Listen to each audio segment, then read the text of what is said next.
Hi, I'm John Crane. I'm a member of the Desert Foothills Land Trust board, and it's just a thrill to be here with Audra Waddle and with these bees. So, Audra, how long have you been doing beekeeping? About 6 years now. That's wonderful. And how many hives do you have? A little over 100 hives. Wow. Okay, where are they? They're all throughout the Phoenix Valley. Right now we're in Mesa, but they range from North Scottsdale to Fountain Hills, Queen Creek, Mesa, Chandler, Gilbert. Oh, large territory. Yeah. How do you keep the bees calm? Well, that's a long-winded question. Here we go. So, certain varieties have different dispositions, just like dogs and fish. So if there were goldfish in a pond, would you go swimming in the pond? If there were sharks in the pond, would you go swimming with sharks? So the same thing with bees. How I keep them calm is I make sure that the variety of the hive is a European variety, not an Africanized hive. How I do that is I make sure that the queen has clean genetics, and I actually buy the queens from people who breed them. And then I generally have them marked so I know that it's her. But the more you're a beekeeper, the more you can just hear their sound and watch the way they're walking around. They kind of do communicate with you. And for humans, is getting stung by a bee, is that dangerous? It depends if you have an anaphylactic reaction or not. If you don't, then you will be fine. I've read that people who have these reactions is about a 2 to 5% of our population. So there's not that many people who get the throat closing and they can't breathe and need to run to the hospital, but it does happen. If we encounter a hive near our home and we find that they're aggravated, what should we do? Just step away calmly and give me a call. Give a beekeeper a call so that they can be relocated. We really don't want to exterminate our bees. We need our bees. We depend on them so much. They're the reason we're able to eat fruits and vegetables. They are the very best pollinators for us. There are other pollinators. The wind pollinates, butterflies pollinate, but they're the best. They are responsible for 1/3 of the food that we eat. So if you can picture the grocery store with 1/3 of it gone, that would be a little bit scary. Absolutely. So when you relocate a hive, how do you do that? Where do you put them? So I have a location out in Mesa that's far away from people and field. A friend lets me use it, and I go to someone's home. I use a gentle vacuum, and I vacuum up the bees. I cut the hive out, and then I bring it all back, and then I install them in one of these Langstroth hives, and then they can live with me. Once they've settled in, I do requeen them. Earlier you asked the question about keeping them calm or having a good disposition. Once they've settled in with me in the spring and summer, I'm able to buy queens. I will go in and find that feral queen and do an exchange and introduce the new gentle queen. Bees live that short life of 4 to 6 weeks, so in approximately 2 months, I will have a gentle, really nice, sweet little hive that came from somebody's home. So tell us about pollination. What's the mechanics of that? What happens with pollination? Yeah, so the bee, it leaves the hive. She becomes electrically charged. That pollen wants to stick to her, and then she flies from flower to flower. She's collecting the nectar, but that pollen is on her, so there's an exchange happening. Some pollen wants to stick to her because of that kind of static electricity idea, but some pollen will fall off, and so she's kind of sharing the pollen from one flower to the next, and that is how the flower becomes pollinated. So one part of my business, besides relocating and taking care of these bees, is also this time of year, my bees actually travel to California and they go to the almond orchards, and they're going to pollinate the almonds. As many people know, there's just a big demand for almonds right now. Some people have lactose intolerances, so we've got a lot of people drinking almond milk, and a lot of people eating almond flour because of being allergic to wheat. So we have this huge demand for almonds. So my bees go to the almond orchards and do some pollination there. It's a big deal. So Audra, after if the queen bee perishes, Uh-huh. how does a hive get a new queen? Great question, because it is so important that we have a queen. So what they will do is they will go through the larva that she had just laid within the last 1 to 3 days, and they will pick out what they think is the perfect, best larva. They'll find about 5 of them approximately, and they will feed those 5 larvae different than the rest of the larvae. They will feed it 100% royal jelly. Royal jelly is loaded with protein, and it will give that larva more energy to fully produce the female organs, so that the queen can lay fertilized eggs. The queens will develop, all 5 of these hopefully, and then they will emerge. And we only have 1 queen in a box, so they go to battle. And then the surviving queen will be the new queen of the hive. The first week of her life, she will go out on mating flights, and she will find as many drones as possible and mate with as many drones as she possibly can. She will be fully mated for the rest of her life. After that week, she'll come back into the hive and pretty much stay there forever unless they do a swarm. And she'll just always lay, and that's her life. So one of those other queens, the queens that lose the battle, how do they go out and create a new life, create a new hive? So they lost the battle, so they are toast. They are dead. Oh. It's a battle to the death. But then how does a new hive start?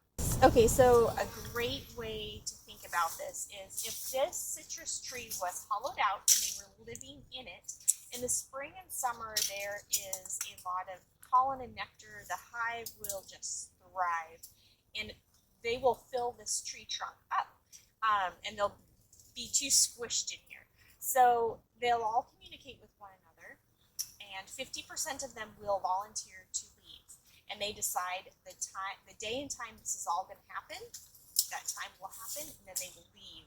They generally find a tree branch to hang from. So they'll go from the trunk to a tree branch, somewhere not too far away, within a mile, and then they hang there.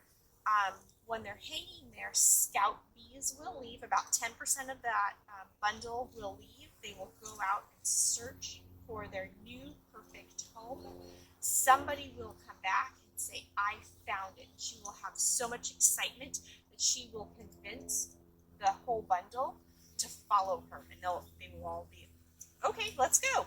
And they will go to that new location and instantly start building their new home. And they will make a new queen? Great question. When 50% of the bees leave, they take the queen with them.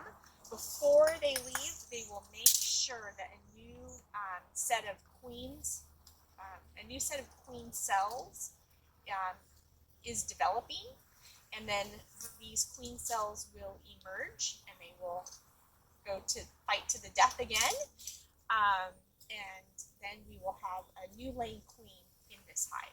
So now we will have 2 healthy hives going on. Very good. So when a bee is out and it comes back to a hive, how does it know which hive is the hive it should go back to? Yeah, so this hive has a very specific scent that all the other hives don't have. The queen creates her very own smell, and this smell is a smell of peace and calming. As she walks around and emits this smell, all of her children are very, very calm and peaceful. It would be really cool if us humans, as we walked around our homes, our children felt the same way. Our neighborhoods. It would solve a lot of problems. Yes, totally. So Audra, if someone has a hive on their property and they wish to have it removed, what should they do and what do you do? Yep, just give me a call. I'll come out and collect those bees and rehome them so they stay in the environment. And just slowly, carefully remove yourself. Never swat at bees. Just good common sense. So sometimes a hive will travel and Yes. people will see the hive in a tree. Yes. So what should they do when that happens? The same thing. Just give me a call. A lot of times if you can wait 12, 24 hours, a little bit of time, they will move on. Sometimes they stay maybe that branch will have a crack that they can't see, and the bees are starting to migrate into the tree. So give me a call and I'll help walk people through it and ask a lot of questions to evaluate it. So I've heard that honey can help people with allergies. How does that work? Yes. Okay. So I believe in this also. I'm not a doctor, but this is what I've read. When the bees go out and collect the nectar, the pollen gets on them, like we've discussed. They come back to make the honey, and that pollen naturally gets into the honey. So when you get a beekeeper like myself that does not filter the honey, that pollen will be in the honey. So you'll make it, I don't know, peanut butter and jelly sandwich, and you will be consuming this honey. You will now be consuming the pollens in your local area. And the idea behind this is now you will be inoculating yourself. And again, I'm not a doctor, but I can tell you people repeatedly come back and tell me how wonderful this works. So I do believe. So you're inoculated and you're enjoying the honey at the same time. Yes. It's a great deal. It is. Another thing is that it seems to me like you need to be very regular and consistent with consuming it. Just a little bit every day seems to do the trick when I talk to other people who try this method. Interesting. And by using local honey, you're inoculating yourself against local allergies. Yep, that's the idea. Okay, very good. So Audra, how do you harvest the honey? And what kind of products do you make with it? Okay, so you can harvest the honey in the spring and summer. Right now it's winter, so there isn't much honey in the hive. Spring and summer, this will be loaded. I found this little tiny piece that I can kind of show you guys. What's going on here is this is capped honey, and you can see here that I've kind of opened it up, and the bees are like so excited they're eating it up right now. But in the spring and summer, this frame will be loaded with capped honey front and back. I gently get the bees off. I take a knife and I cut the top off on both sides to expose the honey.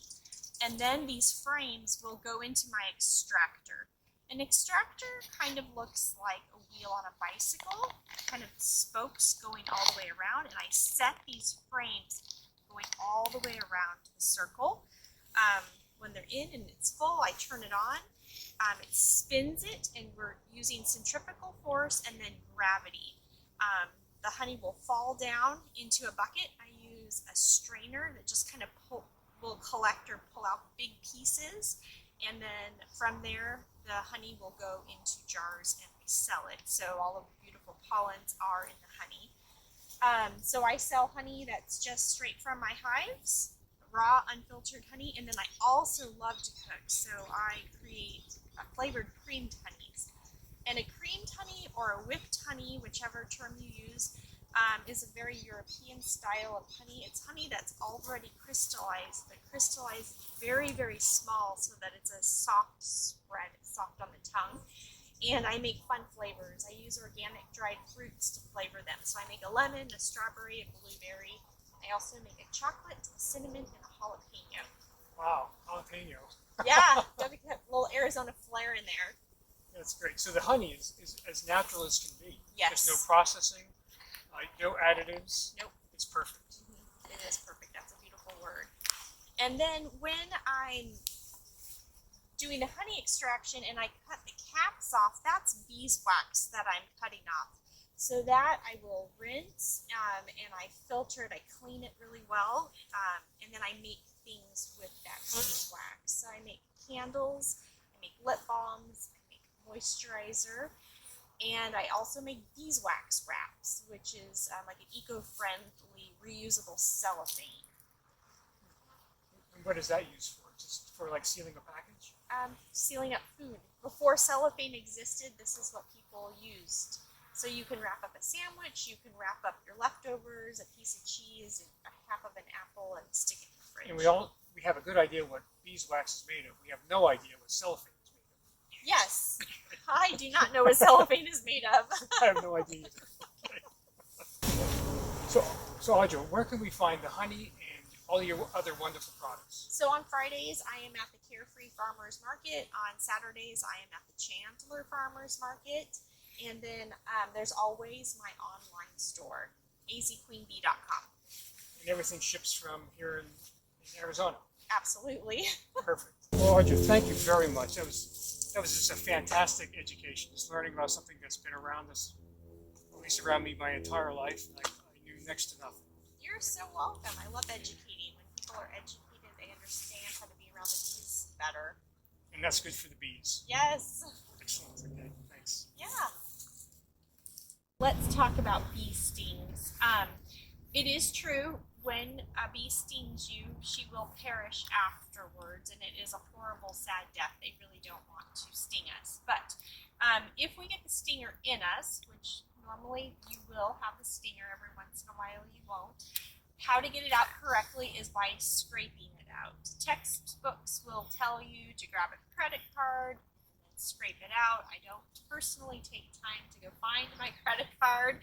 I want to get it out ASAP, so I just use my fingernail, scrape it out, and then you now smell like danger. Bees communicate by smell and vibration, so now you have a very strong smell on you that they can smell. So you want to get inside, you want to wash with soap and water, and then this is kind of cute. If you're in pain, the best pain reliever is honey, so just put a little dab of honey on it. And that's the best remedy for bee stings. You do want to pay attention, make sure your throat is feeling normal. If you're starting to feel any kind of contraction, please do go to the hospital and get some medical attention. But that is a very low population that actually feels that sensation.